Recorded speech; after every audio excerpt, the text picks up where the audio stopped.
คนเฮ็ดเนี่ยโอ้ยนี่ล่ะอันนี้บ้านแก้วอะไรเนี่ยขนมปากหม้อตีปากตีเหลืองคนเฮ็ดโอ้ยสะเทบนี่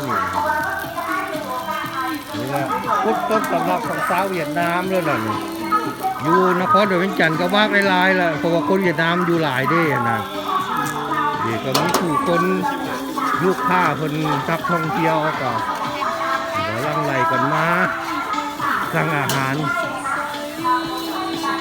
บ้านแซวเนาะหรือว่าข้าวกระเบื้อง